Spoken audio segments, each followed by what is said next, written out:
میرے آقا صلی اللہ علیہ وسلم فرماتے ہیں اللہ اس بیوی پر اور اللہ کے سارے فرشتے پوری رات لعنت کرتے ہیں، ان عورتوں پر پوری رات لعنت ہوتی ہے جس کا شوہر اس سے ناراض ہو کر سو رہا ہوتا ہے۔ اگر کوئی عورت تہجد بھی پڑھتی ہے، نماز بھی پڑھتی ہے، تلاوت قرآن بھی کرتی ہے، ساری نیکیاں کرتی ہے، لیکن اس حال میں اس کی موت آئے کہ اس کا شوہر اس سے ناراض ہے، اللہ کے رسول فرماتے ہیں ایسی عورت جہنم میں جائے گی، نماز پڑھنے کے باوجود جہنم میں جائے گی، روزہ رکھنے کے باوجود جہنم میں جائے گی، کیونکہ اس نے اپنے شوہر کو ناراض کیا۔ بلکہ یہاں تک میرے رسول نے فرمایا کوئی عورت تندور پر روٹی ڈال چکی ہو، اس زمانے میں توے نہیں تھے یعنی کہ جیسے آج ہیں، تندور پر روٹیاں پکتی تھی، آقا فرماتے ہیں کوئی عورت تندور پر روٹی ڈال چکی ہو اور اس کا شوہر اسے اپنی ضرورت کے لیے بلائے، کیونکہ محفل میں سبھی لوگ ہیں، میں بہت حیا کے پردے میں حدیث پڑھ رہا ہوں، عورت نے تندور پہ روٹی ڈال دی ہے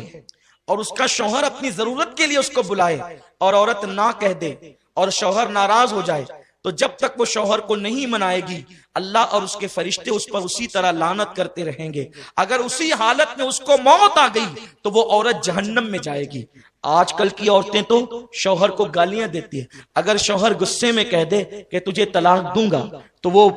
اس کا منہ دبانے کی بجائے یا معافی مانگنے کی بجائے یا اس سے لجاجت کرنے کی بجائے آج کی عورتیں اتنی بے باک ہو گئی ہے کہ یہاں تک ہم نے سنا ہے لوگوں سے، لوگ آ کر کے بتاتے ہیں، ہمیں تو نہیں پتا لیکن لوگ آ کر کے بتاتے ہیں کہ شوہر نے کہا کہ طلاق دوں گا، کہتے ہیں اگر تیرے باپ کا ہوگا تو دے کے بتا۔ استغفر اللہ، جو عورتیں اس قدر بے باک ہو گئی ہو، ایسی عورتیں لعنتی ہے جو اپنے شوہر سے طلاق کا مطالبہ کرتی ہے۔ اللہ اکبر، میرے رسول صلی اللہ علیہ وسلم فرماتے ہیں کہ اگر کسی کے شوہر کے جسم میں پھوڑے پیدا ہو جائیں، پھنسیاں پیدا ہو جائے اور اس سے پیپ بے بے کر کے نکل رہا ہو اور اس کی بیوی اس کو زبان سے چاٹ چاٹ کر صاف کرے تو بھی بیوی اپنے شوہر کا حق ادا نہیں کر سکتی۔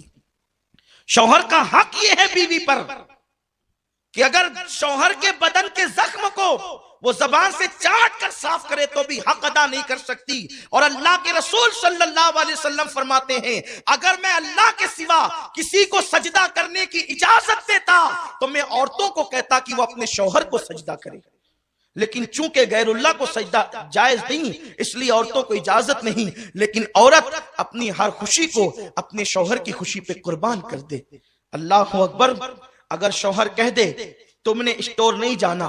تو وہ دن بھر عورتوں کا موڈ آف ہو جاتا ہے۔ شوہر کہہ دے تم نے ماں کے یہاں نہیں جانا تو جھگڑا کرنے لگتی ہے عورتیں۔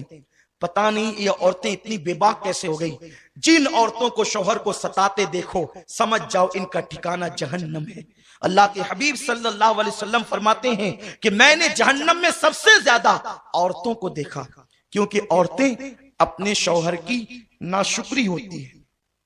یعنی ان کو ہر دن ہر چیز ملے اور کبھی نہ ملے تو بس ان کا ایک جملہ تو یہ آپ سن ہی لیں گے کہ جب سے اس گھر میں آئی ہوں مجھے کبھی خوشی نہیں ملی، جب سے اس گھر میں آئی ہوں میرا مطالبہ پورا نہیں ہوا، حالانکہ ہر دن پورا ہوا۔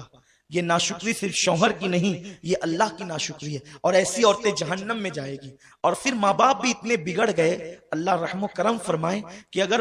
بیٹی شوہر کا شکوہ لے کر کے آتی ہے تو ماں باپ کہتے ہیں بیٹی ہم کوئی فقیر تھوڑی ہے، ہم کوئی جو ہے وہ اتنے گئے گزرے تھوڑی ہیں، اگر وہ تجھے پریشان کرتا ہے اس کے بچے اس کے منہ پہ پھینک کر کے ہمارے یہاں آنا، ہم تجھے پال لیں گے۔ کیا 18 سال پہلے تجھے پالے تھے تو آج تجھے پال نہیں سکتے؟ اور پھر دیکھنا ہم اسے کیسے کورٹ کی چکر کھلائیں گے، اس پہ کیس کریں گے اور یہ کریں گے، اور پھر بیٹی کو شے ملتی ہے اور بیٹی ہوشیار ہوتی ہے، پھر وہ لڑتی ہے۔ لیکن اس باپ اور اس ماں کو نہیں معلوم کہ ظالموں اگر تم نے اس کے شوہر کے خلاف اس کو بھڑکایا تو اللہ نے تمہارے لیے جہنم کا دہکتا ہوا عذاب تیار کر دیا۔ آپ جانتے ہیں بیوی اور شوہر میں جدائی پیدا کرنے والوں کو اللہ کے رسول نے شیطان کی اولاد کہا ہے۔ اگر کوئی بیوی اپنے شوہر کی شکایت لے کر اپنے ماں باپ کے گھر آئے تو ماں باپ کی ذمہ داری ہے وہ اپنی بیٹی کی تربیت کرے، نہیں بیٹی وہ تو تیرا شوہر ہے، وہ تیرا سرتاج ہے۔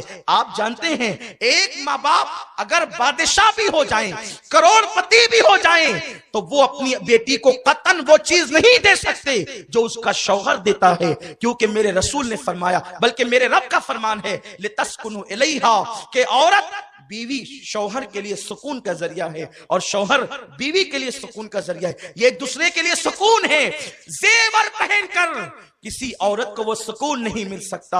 جو شوہر کے پاس سکون مل سکتا ہے. اور مرد کو اونچی اور اعلیٰ کاروں میں بیٹھ کر یا قیمتی کپڑوں میں وہ سکون نہیں مل سکتا جو بیوی کے پاس سکون مل سکتا ہے. میرے اللہ نے قرآن میں مرد کو بیوی کا اور بیوی کو شوہر کا کو سکون کا ذریعہ بتایا ہے اور بتایا کہ شوہر بیوی کے لیے سکون, بیوی شوہر کے لیے سکون. آؤ میں تمہیں بتاؤں کل کی عورتیں کتنی فرما بردار تھی, ان کا حال کیا تھا. آج تو عورتیں سیریل دیکھ کر بے لگام ہوتی جا رہی ہیں, آج تو عورتیں فلمیں دیکھ کر بے لگام ہوتی جا رہی ہیں. لیکن یاد رکھو اللہ کے رسول صلی اللہ علیہ وسلم نے فرمایا, اللہ تبارک و تعالیٰ نے ان عورتوں پر جنت کی خوشبو بھی حرام کرتی ہے جو اپنے شوہر سے بے جا مطالبات کر کے شوہر کو پریشان کرتی ہے. شوہر کے حقوق کو جانو. جنتی عورت کی پہچان یہ ہے کہ وہ اپنے شوہر کو خوش کرتی ہے, اپنے شوہر کو راضی کرتی ہے.